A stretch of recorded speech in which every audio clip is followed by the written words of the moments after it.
শেয়ালের মতন ধূর্ত হলেও হিংসতাতেই বাহাদুরি।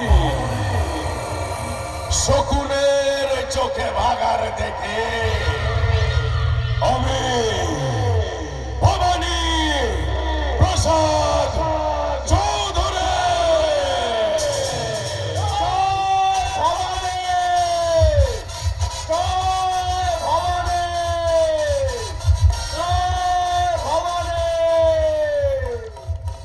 আরে বংশী না, নমস্কার নমস্কার।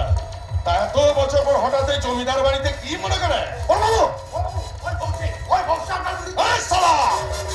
তোকে আমি কতবার বলেছি, এই ভবানী প্রসাদ যখন এই জমিদার বাড়িতে কথা বলে তখন একটা টিকটিকির সাহস হয় না, সে টিকটিক টিকটিক করবে।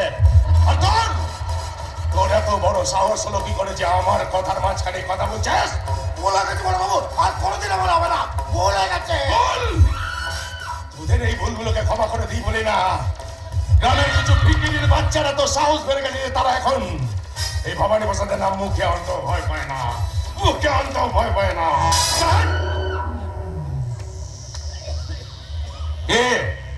ঠিক বললাম তো বংশী বাবু?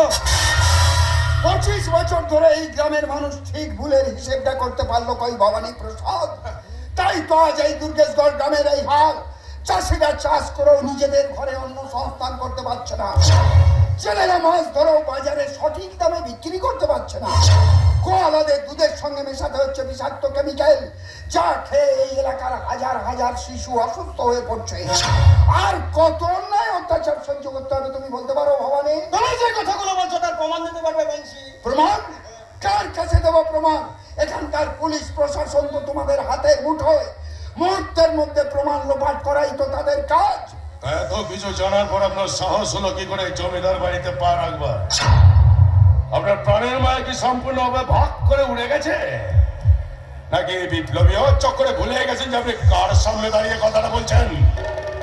আচ্ছা বংশী বাবু, সত্যি করে সততা, উদারতা আর মানবিকতার কাছ থেকে। সততা,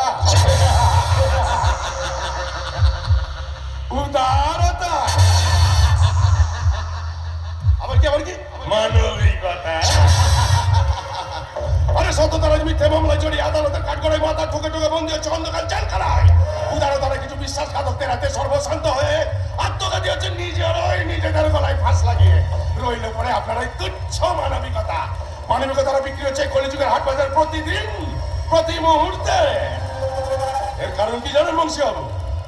অর্থ লোভ, ক্ষমতার লোভ।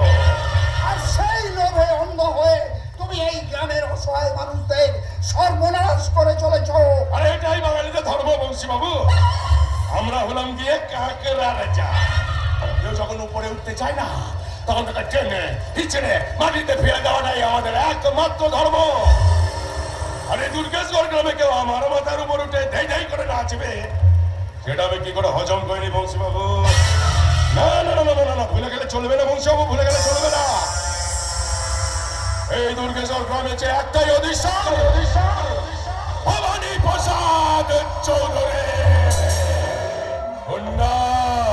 তুমি নিজেকে যতই অধীশ্বর বলে ভাবো না কেন ভবানী, একটা কথা মনে রেখো, পাপ কখনো তার বাপকেও ছাড়ে না। যদি নিজের মঙ্গল চাও তাহলে এই গ্রামের চাষিদের জমি, যা তুমি এই জমিদার বাড়ির মতো জবরদখল করে রেখেছো, তা তাদের ফেরত দাও। নাহলে একদিন দেখবে ওই কৃষকদের আন্দোলনে তুমি একদিন জ্বলে পুড়ে ছাই হয়ে যাবে, পুড়ে